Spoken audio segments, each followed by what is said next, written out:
오늘 말씀의 제목은 사도신경 신앙고백이라는 제목으로 잠깐 말씀을 증가하도록 하겠습니다. 저와 여러분들이 지금까지 계속해서 기도했던 대로 이제 내일 되면은 성전 건축을 위해서 기도하던 우리 이제 건물의 경매가 내일 아마 뭐 10시부터 아마 11시 정도에 진행이 될 것 같아요. 그래서 여러분들 계속해서 지금까지 기도했던 대로 조금 더 본격적으로 집중적으로 기도해 주시기를 부탁을 드리겠습니다. 여호와의 일에 축복 누리는 경매가 되어야 되겠고요. 불강력적인 하나님의 은혜가 임하는 경매되도록 또 하나님의 은혜만 보이는 경매가 될 수 있도록 여러분들 계속해서 기도해 주시기를 부탁을 드리겠습니다. 어제 그래 이제 건축부가 모임을 가졌는데 얼마를 써내야 될까 참 이게 고민이 되더라고요. 숙제고요, 여러분. 그래서 계속해서 기도하면서 제가 이야기했습니다. 뭐 얼마를 써내는 거 참 중요하겠지만은 우리가 이제 경매를 진행하면서 우리가 얼마를 써내면은 진짜 하나님의 은혜로 우리에게 허락하신 선물이구나 이런 부분들이 보여질까 그 기준을 가지고 한번 우리가 금액을 선정해 보자라고 이야기를 했어요. 그렇게 해서 이제 대략적으로 잡은 게 6억 8,500 정도에서 뭐 끄트머리는 이제 가서 이제 조금 쓰면 됩니다. 그 정도로 잡고 기도하려고 하고 있습니다. 그래서 여러분들이 생각나신 대로 기도해 주시고요. 좀 더 많이 쓰지 뭐 안 되면 어떡하냐. 여러분들 안 되면 하나님은 더 좋은 거 분명히 준비해 놓습니다. 여러분들. 문제는 우리가 믿음 없어 가지고 도전해서 그렇고요. 그리고 뭐 많이 써내 가지고 되면 좋을지 모르겠지만은 그러면 또 우리가 뭐 이제 여러 가지 이제 하나님의 은혜만 보이는 게 아니라 다른 게 보일 수 있으니까 그래서 계속해서 기도하면서 그렇게 이제 정했습니다. 그래서 여러분들이 기도해 주시기를 부탁을 드리도록 하겠고요. 단순한 게 아닙니다. 왜 성전 건축해야 되냐? 성전 건축을 통해서 춘천 복음화의 새로운 하나님의 역사가 시작돼야 되는 거예요. 그런 발판이 되는 그런 이제 성전 건물이 됩니다. 지난주 말씀 나누었죠. 이 성전 건축해 놓으면 하늘과 땅과 바다와 육지를 진동해서 새로운 역사를 내가 일으키겠다. 그렇게 하나님이 말씀하시는 거예요. 그래서 이걸 놓고 여러분들이 기도해 주시고요. 저주와 재앙 완전히 끝나고 축복과 응답이 새롭게 시작되어지는 그런 성전 될 수 있도록 기도해 주시기를 부탁을 드리겠습니다. 특별히 오늘 여러분들 부활절입니다. 우리가 1년 동안에 많은 절기를 지키지만은 가장 중요한 절기 중에 하나가 부활절이 되게 되는 거예요. 부활의 축복과 응답을 누리기 위해서 반드시 뭐가 필요하냐? 십자가가 반드시 필요하게 됩니다. 그래서 복음이라고 이야기할 때에 제일 핵심되는 거 십자가와 부활이 복음의 핵심이 되게 되는 거예요.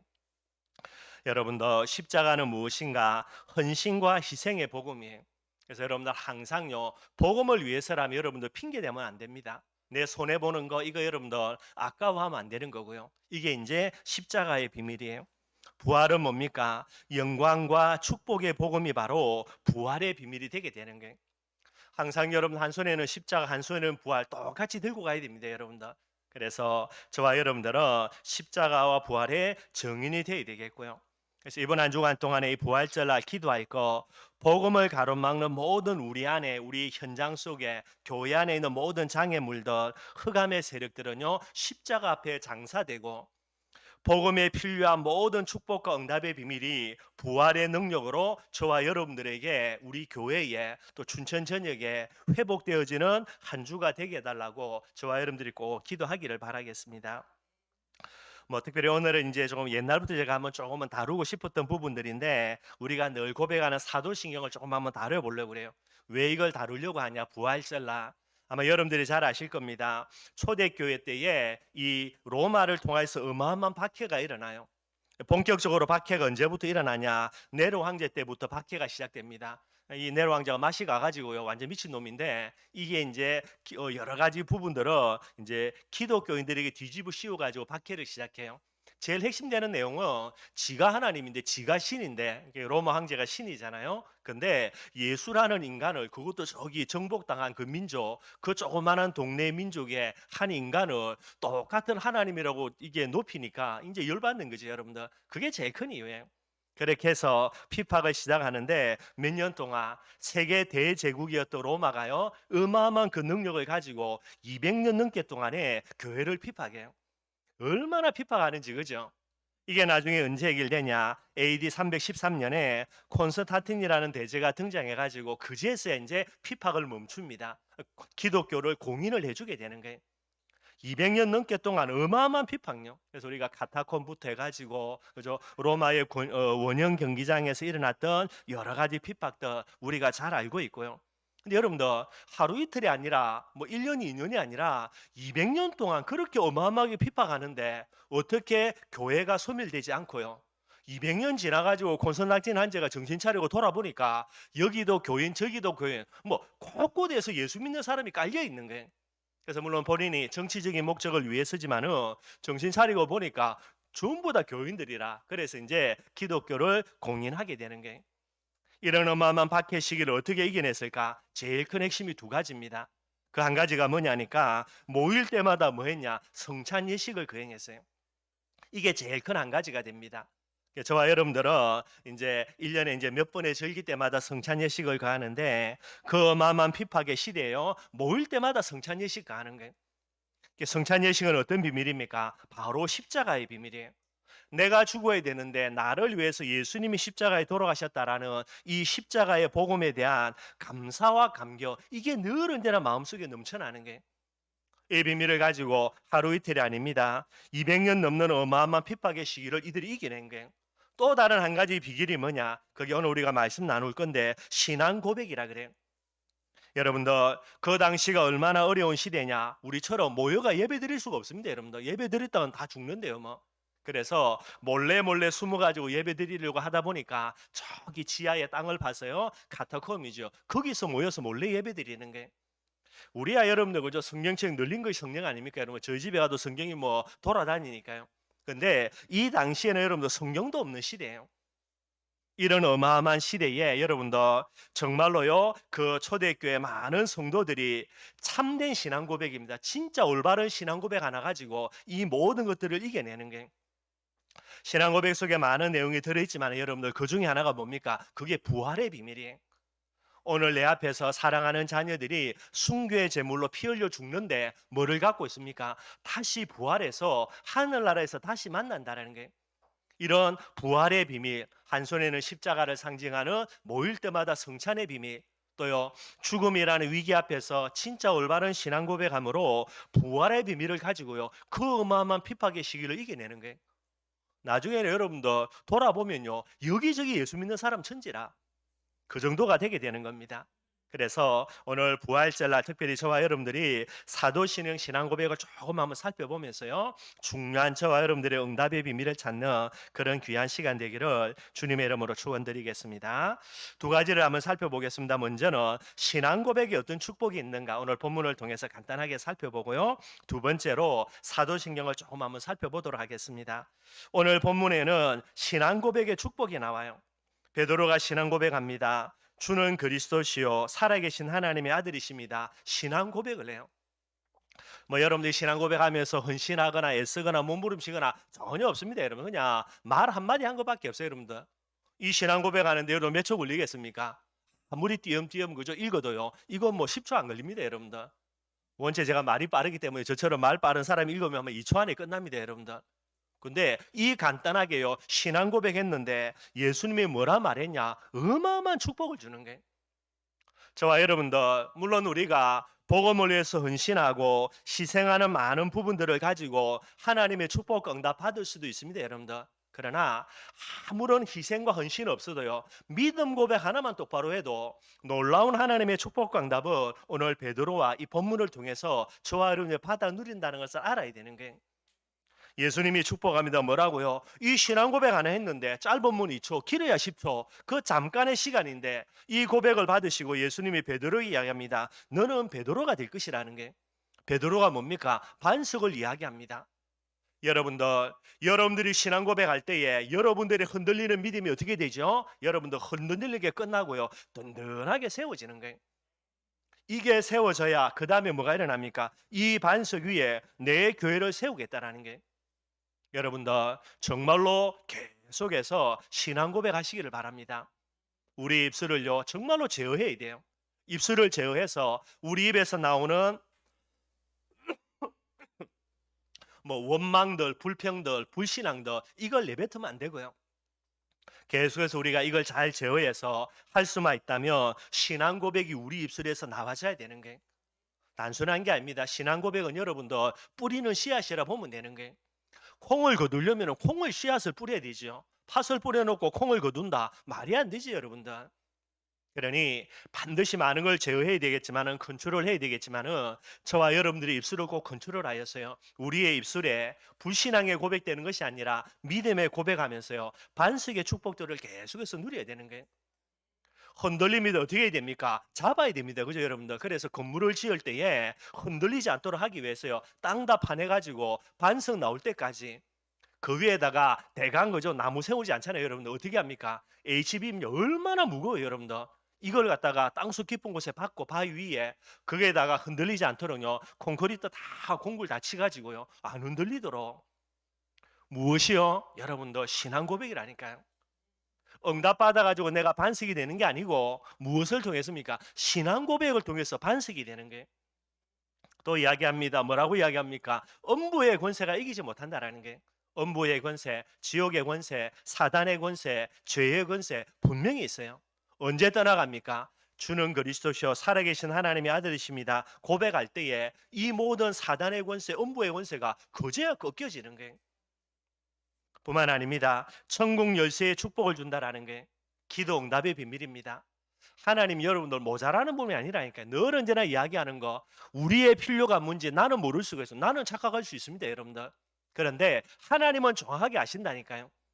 언제입니까? 저와 여러분들이 신앙 고백할 때에 우리의 필요를 아시는 그 하나님이 저와 여러분들에게 참된 필요를 채워주겠다라는 게 여러분도 힘든 것도 아니잖아요, 그죠? 뭐 노력할 것도 아니고 애쓸 것도 없고요. 입만 똑바로 열면 되는데 물론 이게 이제 믿음이라는 배경이 있어야 되기 때문에 이게 보통 문제는 아니지만은요. 여러분들 몸부림쳐서 헌신만회가 응답받기 이전에 어떤 응답부터 받아야 됩니까? 믿음 고백에서 받는 응답들을 놓치면 안 된다니까. 이걸 통해서 응답 받고요. 그 다음에 이 응답 가지고 헌신할 그 헌신해서 더 큰 축복, 더 큰 응답 계속해서 받아 나가야 되는 거예요. 무엇을 통해서입니까? 신앙 고백 하나를 통해서. 왜 그러냐? 하나님의 기준이 뭐라고요? 딱 믿음 하나입니다. 반드시 기억하고 신앙 고백의 축복과 응답 꼭 받아 누리기를 주님의 이름으로 축원드리겠습니다. 그래서 여러분들 두 번째로 조금 살펴보고자 하는 게 사도신경이에요. 여러분들 우리가 여러분들 그죠? 얼마나 많은 사도신경을 신앙 고백하는지 몰라요. 이번에도 이제 얼마 전에 우리 이민호 집사님 어머니 돌아가셔가지고 장례식 치르지 않습니까, 여러분들 그죠? 뭐 예배 몇 분 드렸습니까? 예배할 때마다 시작하는 거 사도신경으로 뭐 발인 예배 시작합니다, 그죠? 하간 예배 시작합니다, 추도 예배 시작합니다. 전부 다 해요, 여러분들. 제가 또 신방 간다. 전부 다요. 오늘 사도신경으로 이 가정의 신방 예배 시작하겠습니다. 전능하사 전부 다 그래요. 여러분 아무리 머리 맞봐도 오늘 이 시간에 사도신경 외우라 그러면 못 외우는 사람이 있습니까? 아무도 없어요, 여러분들. 하나님의 은혜지요. 사도신경을 다 한다니까요. 근데 안타까운 거 사도신경을 그렇게 많이 하는데 사도신경 할 때마다 주는 그리스도시요 살아계신 하나님의 아들이십니다. 이 중심 가지고 신앙 고백하며 이 중심 가지고 사도신경 할 때에 베드로의 축복이 내게 회복되어진다. 이 마음과 생각 가지고요. 사도신경 하는 사람 오늘날 여러분들 대한민국에 몇 명이나 되겠어요, 여러분들? 그게 참 안타까운 거예요, 여러분들. 한다니까 여러분들. 얼마나 많이 하는지 몰라요, 여러분들. 그런데 이 신앙 고백에 어떤 의미가 담겨 있으며 어떤 축복이 회복되어지는지 이걸 생각을 안 하고요. 그냥 주문이에요, 주문. 아, 예배 시작 사도신경으로 그냥 자동으로 전능가사 쭉요. 분명히 신앙 고백인데 신앙 고백이 아니라 주문이라 이거는. 절에 가면 여러분들 그죠? 돌리죠. 묵주 돌리면서 뭐 남해하며 타물요. 의미가 있습니까? 아무 의미 없어요, 여러분들. 절에서 묵주 돌리면서 남해아미타불 외우는 사람이 의미를 가지고요. 신앙 고백하면서 남해아미타불 외운다. 저는 한 번도 본 적이 없어요.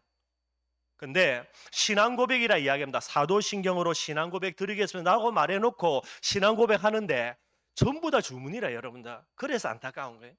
그래서 오늘 사도신경에 대해서 간단하게 좀 살펴보면서 앞으로도 저와 여러분들이 죽을 때까지 얼마나 많은 사도신경을 신앙 고백할까 한번 꼽아보라니까 몇 번 되겠습니까? 세지도 못해요. 앞으로 할 수밖에 없는데 그럴 때마다 베드로의 신앙 고백 같은 중심 가지고 내가 이 사도신경을 신앙 고백한다. 얼마나 여러분도 신앙 고백할 때마다 이 축복과 응답이 오겠습니까? 그래서 오늘 요 비밀들 다시 한번 조금 돌아볼 수 있도록 하겠습니다. 먼저 여러분들 사도신경의 역사부터 조금 한번 살펴보겠습니다. 뭐 사도신경이라 그러죠. 내용이 뭐냐니까 사도들이 고백했던 그 신앙을 우리도 믿습니다. 이런 내용이에요. 깊게 살펴보려고 하면 많이 복잡한 게 많은데 뭐 그렇게 따질 이유는 없고요. 뭐 간단하게요. 신경이라는 말은 뭐 여러 가지를 해석할 수 있는데 그 뜻이 뭐냐니까 나도 믿습니다. 나는 믿습니다. 이런 뜻이래요. 그러니까 사도신경이란 말은 사도들이 고백했던 그 신앙을 나도 믿습니다. 이런 의미라고 이야기합니다. 물론 이제 정확하게 따지면 많은 것들이 있는데 뭐 복잡하게 글을 풀 필요는 없겠다 싶어가지고 간단하게만 이야기하고요. 사도신경이 어떻게 형성이 되어졌는가? 여러분들 옛날에 초대교회 때에 이제 그 어마어마한 박해의 시기니까요. 그래서 아무나 예수 믿는다고 하지도 않죠. 여러분 예수 믿으면 죽는데 누가 뭐 예수 믿겠다 그러겠어요? 그러니까 그 당시 예수 믿는다라고 할 때 여러분 이 사람은 믿음이 있어서 예수 믿는 거예요. 근데 이제 세례는 줘야 되니까 그래도 그냥 마구잡이로 세례는 줄 수가 없죠. 그래서 그 어마어마한 핍박의 시대에 가장 기본되는 거 성부 하나님이 누구며 성자 예수님이 누구며 성령 하나님이 누구인가 가장 기본되는 한두 가지 질문을 하고 거기에 이제 묻고 답하는 게 있습니다. 여기서부터 이제 이 신경이 사도신경이라는 이런 부분들이 나중에 이제 형성이 되게 되는 거예요. 그래서 그 어마어마한 박해의 시기 때에 세례받을 때 가장 기본적인 부분들입니다. 성부, 성자, 성령에 대한 묻고 답하는 이런 내용들을 이제 가지고 이제 출발이 되게 되는 거예요. 근데 이제 시간이 지나면서 많은 이단들이 발생을 하죠. 그러니까 이렇게 기본적인 어떤 부분에 대한 신학적인 부분들의 정립이 필요한 거예요. 지금처럼 조직 신학을 해가지고 어마어마한 내용 가지고 책이 7권, 8권 그거 말이 안 되지 여러분 그 박해의 시기에. 그래서 가장 기본적인 어떤 이단의 공격에 대해서 이 부분들을 방어할 수 있는 내용이 되는 그런 내용들을 포함하기 시작한 거예요. 그래서 이제 조금씩 이런 내용들이 이제 형성이 되게 됩니다. 그렇게 해서 여러분들 그죠? 여러 종류의 신앙 고백들이에요. 이걸 여러분들 신경이라 이야기하고 똑같은 내용입니다. 신조라고 이야기하기 똑같은 겁니다, 여러분들. 우리는 신경이라는 단어를 쓰기도 하는데 아마 천주교 쪽에서는 신조라는 단어도 많이 쓰는 것 같아요. 그 말이 그 말이니까요. 이렇게 해서 이제 여러 종류의 신앙 고백들, 뭐 신경들이 많이 등장하게 됩니다. 뭐 저와 여러분들도 저 기도문 같은 거 조금 이건 괜찮은 기도문이다, 그죠? 뭐 우리가 돌기도 돌잖아요, 그죠? 그런 형태가 되는 거예요. 그렇게 해서 쭉 이제 이런 이제 신경들이 발전이 되게 되는데 지금과 같은 어떤 형태의 비슷한 모습으로 이제 신경이 등장하는 게 신앙 고백이 등장하는 게 아마 AD 325년에 니케아 신조라 그럽니다. 아까 이도 신조나 신경이랑 똑같은 말이거든요. 그래서 니케아 신조라는 게 등장하는데 우리가 지금 하고 있는 사도신경과 어느 정도 비슷한 내용 형태가 등장해요. 여기서부터 이제 시작이 되어졌어요. 그래서 시간이 계속해서 흘러가면서 한 내용씩 삽입이 됩니다. 그렇게 해서 지금과 같은 똑같은 그런 사도신경이 언제 완성되어지냐? AD 750년에 750년에 요 사도신경이 완전히 완성이 되게 되는 거예요. 그래서 지금까지 이 사도신경을 신앙 고백으로 계속해서 고백을 하고 있습니다. 나중에 여러분들 집에 돌아가셔가지고 사도신경에 여러 가지 논란들이 많이 있거든요. 인터넷을 치보면 많은 내용들이 나와요. 실제로 여러분들 조금 문제가 있을 수밖에 없는 게 AD 750년에 완성됐다는 말이 완전 중세 시대죠. 그래서 복음이 완전히 희미해지고요. 변질된 이 시대입니다. 이 시대에 사도신경이 완성이 된 거예요. 그래서 이제 우리가 개신교니까 종교개혁 이후니까요. 그래서 이 부분들을 공격하기도 합니다. 뭐 틀린 말은 아닌 것 같고요. 그러나 제가 볼 때는 지금도 많은 사람들이 뭐 억지로 외우려고 외우는 게 아니고 다 외우고 있고 또 너무나 일반화되어 있는 이 형태인데 이걸 가지고 공격해가지고 네가 맞니 내가 맞니 따질 필요는 그건 너무 에너지 많이 소비하는 것 같고요. 이미 저와 여러분들이 알고 있기 때문에 여기에 복음적인 색깔을 덧입혀가지고 우리의 신앙 고백으로 반드시 삼아 나가면 되는 거예요. 앞으로 여러분 많은 시대가 진짜 말세지 말이기 때문에 악해져서 이상한 놈들이 등장해가지고요. 예수 믿는 사람들 다 죽이겠다. 그리고 성경 말씀 갖고 있는 사람들 다 없애겠다. 북한처럼. 그래야 뭐 어떻게 되겠습니까? 뭐 없는데 그저 성경 보고 싶어도요. 이때에 아무리 머리 나빠도 우리가 다 외우고 있는 게 뭡니까? 사도신경 다 외우고 있는 게. 여기에 진짜 중요한 의미를 담아가지고 우리의 신앙 고백이 되어진다. 그렇게 활용한다면 중요한 축복의 통로가 되니까요. 그래서 여러 가지 논란이 있는 건 맞는데 뭐 그것까지 일일이 따질 이유는 없겠다 싶고 그렇게 여러분들이 생각하시면서 이 사도신경을 신앙 고백으로 그렇게 중심 담아서요. 베드로처럼 축복과 응답의 발판이 되는 그런 이제 중요한 신앙 고백의 내용이 되기를 바라겠습니다. 내용을 여러분들 간단하게 한번 살펴보도록 하겠습니다. 이게 사도신경입니다. 그죠? 신앙을 고백하는 내용들이에요. 그래서 제일 먼저는 뭐에 대해서 신앙 고백하냐? 성부 하나님에 대해서 신앙 고백합니다. 전능하사 천지를 만드신 하나님 아버지를 내가 믿사오며 성부 하나님에 대한 신앙 고백이에요. 주문처럼 외우지 말고 여러분들 진짜 의미를 여러분들 마음속에 담고 묵상하시기를 바랍니다. 뭐 저도 나름대로는 이렇게 사도신경 할 때마다 늘 언제나 제가 의미를 묵상하면서 해요. 그냥 주문처럼 안 해오고요. 여기에 이야기합니다. 전능하사 그랬어요. 전능하다는 말은 무슨 말입니까? 하나님은 전능자 하나님입니다. 그리고요, 천지를 만드신 창조주지요. 그러기 때문에 그 하나님은 우주 만물의 주권자가 되시고 통치자가 되시고요. 앞으로 반드시 저와 여러분들을 심판하실 심판주가 되는 거예요. 그래서 그분을 가리켜서 성경은 뭐라고 이야기합니까? 여호와라 이야기하고요. 참 우리나라가 감사한 것 중에 하나입니다. 이스라엘은 여호와라는 단어를 써요. 근데 우리나라는 어떤 단어를 씁니까? 하나님이라는 단어를 써요. 제일 여러분들 여호와라는 단어를요. 제일 우리나라 말로 설명해 놓은 부분들이 기가 막힌 게 하나님이라는 단어예요. 다른 어떤 나라에도 여러분들 이런 의미를 갖고 있는 부분들은 진짜 많지가 않습니다. 참 우리나라 그죠? 이 성경을 번역하신 분들이 성령인도 잘 받은 거죠. 여호와다 스스로 계시는 자 우리나라는 하나님이다. 한 분밖에 없는 존재다. 딱 여러분들 일치하는 부분이에요. 그래서 뭐라 그랬습니까? 전능하사 천지를 만드신 누구죠? 한 분밖에 없는 분 하나님. 그분이 누가 됩니까? 나의 아버지가 되신다라는 게 그게 신앙 고백이 되는 게 진짜 여러분들 의미 담고 한번 신앙 고백해 보십시오 여러분들. 진짜 우리가 문제 만났을 때 어려움 당했을 때에 아무것도 할 수 없을 때에 뭐는 할 수 있습니까? 신앙 고백은 할 수 있거든요. 이걸 막을 수는 없으니까. 그런데 정말로 낙심되고 잘려든 이 순간에 우리의 신앙 고백 첫 번째가 뭐가 됩니까? 하나님은 전능하신 분이고 그분은 여러분들 우주 만물을 창조하셔서 지금도 우리를 다스리고 있고 통치하고 있고 앞으로 우리를 심판하시 정말로 창조주 하나님이신데 그분이 스스로 계셔서 나의 아버지가 되신다. 이것만큼 큰 은혜가 되는 게 없다니까요. 중심을 담고 신앙 고백하면 되고요. 그 다음입니다. 성자 예수님에 대한 신앙 고백이에요. 그 외아들 우리 주 예수 그리스도를 믿사오니 외아들이라는 말은 무슨 말입니까? 제2위이신 성자 하나님이에요. 그래서 성부 하나님이 계시고 성자 예수님이 계신데 제2위이신 성자 예수님은 우리를 구원하시기 위해서 사람의 몸을 입고 이 세상에 오신 분이라는 게 외아들입니다. 그 외아들 우리 뭐죠? 주라는 게 나의 주인이고요. 우리는 예수님의 뭐가 됩니까? 종이라는 개념이에요. 그리고 이야기합니다. 예수라 그랬죠. 예수는 무엇이죠? 구원자라는 말이에요. 우리를 죄에서 구원하실 자라는 거. 그러면서 그리스도를 믿는다 그랬습니다. 그리스도가 뭡니까 여러분들? 모든 문제 해결자라. 이 믿음 갖고 있다는 말이 되는 거예요. 예수님에 대해서 신앙 고백할 때 여러분들 하나씩 하나씩 생각하고 진짜 신앙 고백하시기를 바라겠고요.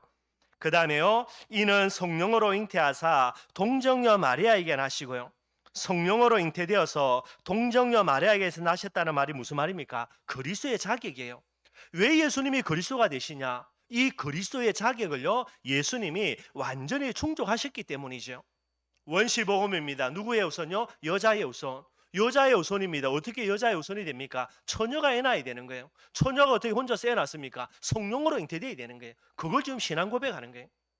부처가 그리스도 아닙니다, 여러분들. 예수만이 유일한 우리의 그리스도가 되신다라는 거. 이걸 여러분들 성령으로 잉태되어 동정녀 마리아에게 낳았다라는 게.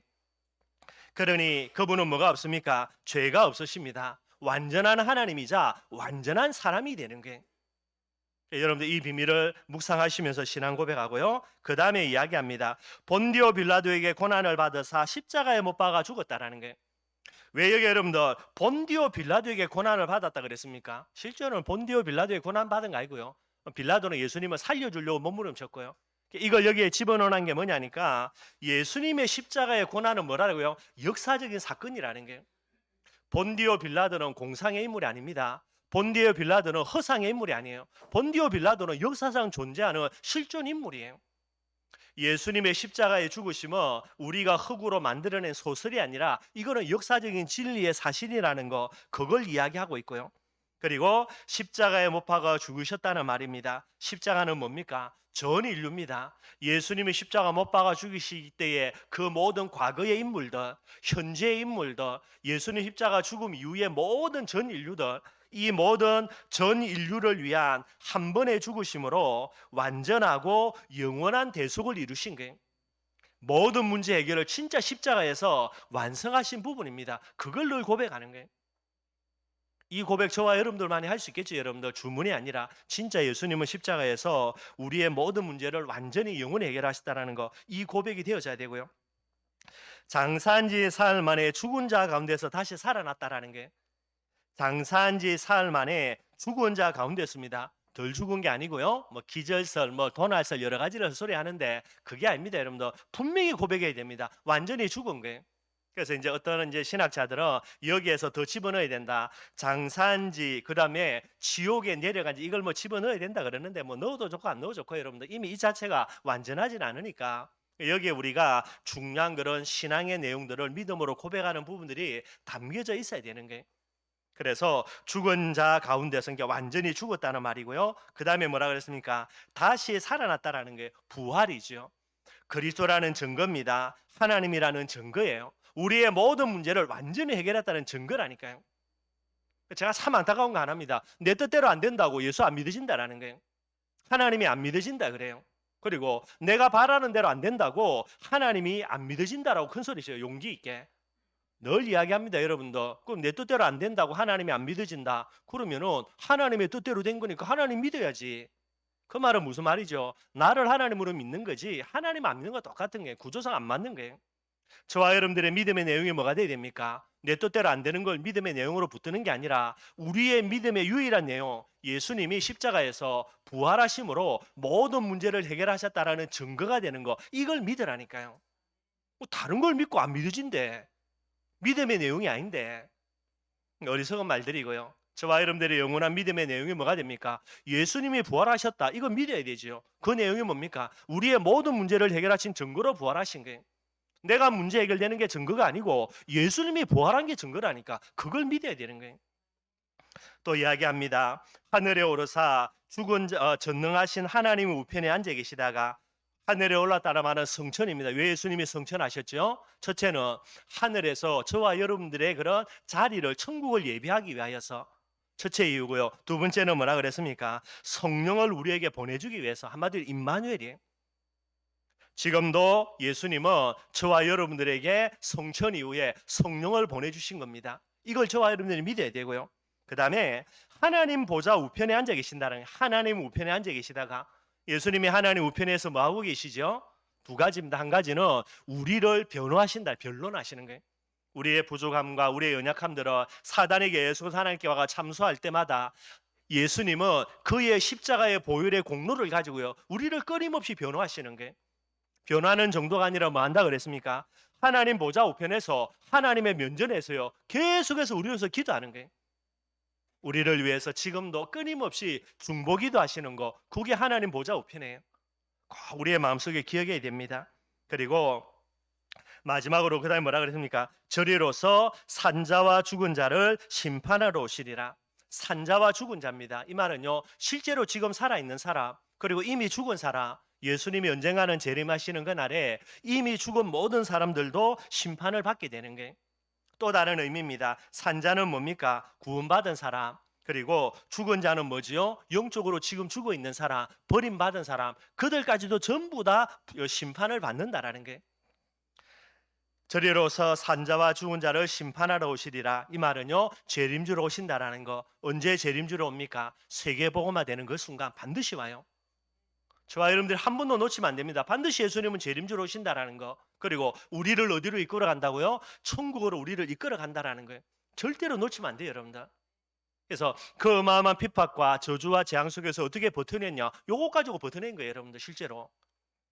그 다음에 여러분들 뭐라고요? 성령을 믿사오며 이제 성령 하나님에 대한 신앙 고백이에요. 좀 아쉽습니다, 여러분들. 딱 한 줄이라 성령을 믿는다라는 거예요. 그 성령이 어떤 분이냐 이런 부분들이 빠져 있어요. 그래서 공격하는 내용 중에 하나가 성령 하나님, 삼위일체 하나님 중에 성령 하나님에 대해서 너무나 빈약하다. 뭐 이런 것도 공격하는 내용이 있습니다. 빈약해도 상관없습니다. 우리가 믿고 우리가 중심에 담고 고백하면 되니까.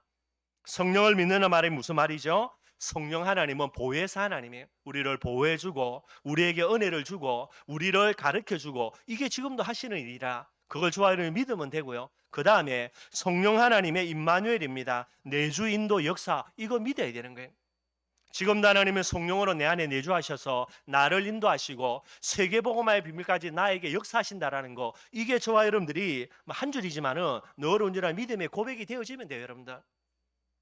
그 다음에 교회에 대해서 이야기합니다. 거룩한 공예와, 거룩한 공예란 말은 여러분들 교회를 이야기를 하는 거예요.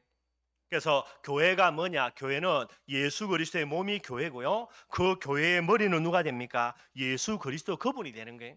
이걸 믿는다라는 거예요. 그 정도가 아닙니다. 교회는 뭐지요? 그리스도의 피로 값주고 사신 유일한 기관입니다. 그게 교회예요. 그리고 이 교회는 진리의 기둥과 트인 곳이라 성경이 이야기하고 있어요. 그래서 교회의 제일 핵심은 뭐가 돼야 됩니까? 본질 중에 본질, 예수 그리스도의 복음이고요. 이것 가지고 성령 충만 받는 거고요. 이것 가지고 하나님의 나라 건설하는 거예요. 거룩한 공예와 이 비밀들을 신앙으로 고백을 하고 있는 겁니다. 그래서 교회라고 이야기할 때는 보편적인 무형교회라 그래. 우주적인 교회, 전 세계 교회를 이야기합니다. 그리고요, 좁은 의미로는 무형교회가 아니라 유형교회, 이거는 이제 지교회라 그래. 우리 춘천 임마누엘 교회, 그죠? 이게 이제 유형교회로서 지교회라 그렇게 이야기를 하게 되는 거예요. 이런 부분들을 이제 신앙으로 고백하는 거고요. 그 다음에 교회를 통해서 뭐 한다고 그랬습니까? 성도가 서로 교통하는 것과, 교통이란 말은 성도의 교제를 이야기하는 거예요.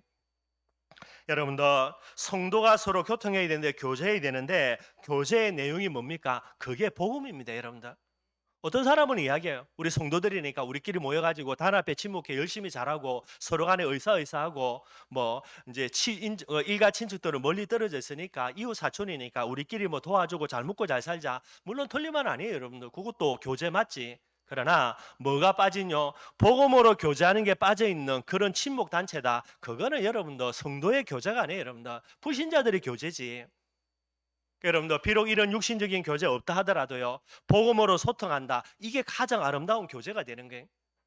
왜 그러냐? 사람의 몸은 뭐로 연결되어 있습니까? 신경으로 다 연결되어 있고요. 그 모든 신경 조직을 통해서 물론 혈관이겠지만 피가 다 돕니다, 여러분들. 몸속에 피가 안 도는 기관 없다니까, 여러분들. 그러면 뻔하지. 나중에 썩어서 잘라내야 되지.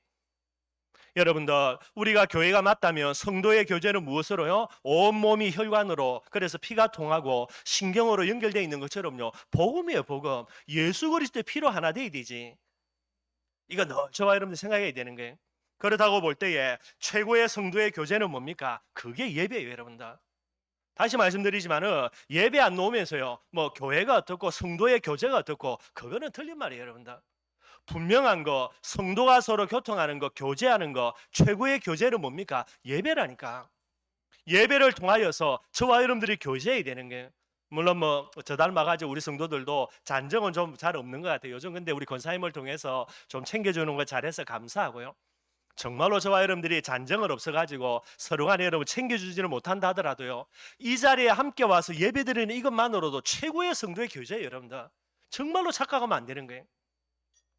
뿐만 아닙니다. 정말로 서로를 위해서 중보기도 해주는 거, 이게 여러분들 가장 귀한 성도의 교제라는 게, 이걸 이제 신앙 고백하는 거고요. 그 다음에 사죄에 대해서 이야기합니다. 죄를 사하여 주시는 것과, 여러분들 이걸 신앙 고백할 때마다 늘 언제나 우리가 중심에 의미가 담겨야 됩니다. 나는 죄인이라는 거 늘 고백돼야 됩니다, 여러분들. 그리고요, 이 나의 모든 죄를 사하는 유일한 통로는 뭐밖에 없습니까? 예수 그리스도의 십자가밖에 없어요. 다른 게 있으면 좋겠지만 다른 게 없다니까요. 이게 중심의 신앙 고백돼야 되고요. 더욱더 감사한 거, 이미 예수님은 내가 앞으로 지을 모든 죄까지도 십자가에서 완전히 해결했다라는 거, 저와 여러분들의 감사의 제목입니다. 그리고 내가 죄 지을 때마다 물론 예수님이 다 용서해 주셨지만은 내가 해야 될 게 뭡니까? 회개하는 거 필요합니다, 여러분들. 만일 너희가 너희 죄를 자백하고 회개하면 우리 죄를 용서해 주시겠다 이야기하고 있고요. 더욱더 중요한 거, 내게 실수하거나 내게 잘못된 사람들을요, 악한 마음 가지고요 갈보려고 하는 게 아니라 뭐 해야 됩니까? 용서하는 삶을 살아야 되는 거예요. 죄를 사하여 주시는 것이라는 이걸 신앙 고백할 때마다 요 내용들을 여러분들 마음속에 꼭 담아야 되는 거고요. 마지막입니다. 부활과 영생을 이야기하죠. 몸이 다시 사는 것과 영원히 사는 것을 믿사옵나이다. 진짜 여러분들 고백돼야 됩니다. 지금 이 생의 끝이 아닙니다, 여러분들. 지금 이 생이 끝난 것으로 말하는 사람들은 잘못된 길을 걸어가는데요. 이 이후의 생 다시 살아난다니까요. 그리고 저와 여러분들 어디에서 천국에서 영원히 살아나는 거예요. 이거 안 믿어지면 신앙생활 절대로 안 됩니다, 여러분들. 오늘 이 자리에 예배드리는 거 제일 어리석은 거고요. 헌금하는 거 제일 바보짓이고요. 여러분들.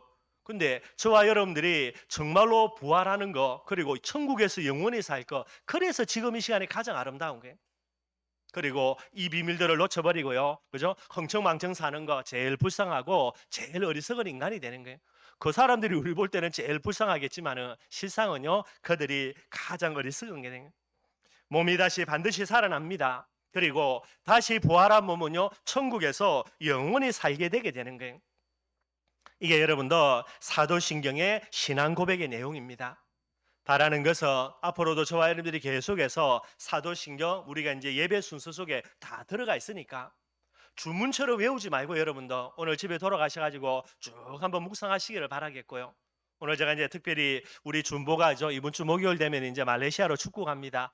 뭐 여러분들 말레이시아 간단한 거리는 아니죠. 여러분들 뭐 왔다 갔다 쉽게 할 수 있는 공간은 아니니까. 그래서 이번 주 목요일 준보가 이제 출국하고 나면은 언제 또 한국 들어올지는 그죠. 뭐 미지수고요. 목사님이 숙제 딱 내주는데 준보그지 오늘 목사님 설교 내용 나중에 종이 내줄 테니까 딱 집에 가져가 가지고 그지 아마 보니까 뭐 준보 집에 이제 신방 일자가 화요일 잡혀 있어요. 화요일까지 사도신경을 가지고 네가 써 이걸 기본 삼아 가지고 그지 오늘 목사님 설교했던 내용들을 조금씩 담아서 내가 말레이시아에서 아무리 힘들고 어려워도 나의 사도신경 오늘 목사님이 주신 말씀을 하나님의 음성으로 듣고 나는 계속해서 신앙 고백하겠다. 그 내용을 네가 쓰라고 알겠지 그지? 그래서 말레이시아 가지고 마루 간다. 나는 늘 언제나 그런 걸음마다 이 신앙 고백하겠다. 나의 사도신경 고백하겠다. 그러면 아마 절대로 망하지는 않을 거예요. 망한다는 말 좀 그런데 그죠? 절대로 실패하지 않을 거예요. 반드시 성공하게 될 거예요. 그래서 요 비밀들을 딱 하나님의 음성으로 듣고 잘 한번 만들어 보고 뭐 엄마 보고도 만들어 보라 그러고 아빠 보고 만들어 보라 그래가지고 창구가 뺏기면 돼. 그리고 네가 딱 적용하면 되고 뭐 조금 말은 그렇지만 여러분들 그죠? 뭐 우리만의 신경을 만들어 가지고 내 혼자 신앙 고백한다. 그것도 좀 이상한 놈 되겠지만은요. 기본 사도신경 신앙 고백할 때마다 저는 이런 의미들을 늘 묵상을 해요, 여러분들. 그래서 뭐 빨리빨리 외우기 때문에 다 일일이 기억하면 안 되지 못하지만은 그래도 하나의 하나는 내 제 마음의 중심을 담으려고 늘 그 마음 가지고 사도신경 신앙 고백할 때마다 합니다. 특별히 부활절 날이고 여러분들 정말로 저와 여러분들이 십자가의 부활의 증인되어야 되는데 많은 것 하기 이전에요. 저와 여러분들의 마음에 이 비밀들을 가지고 진짜 참된 신앙 고백 그런 응답을 누리기를 주님의 이름으로 축원드리겠습니다.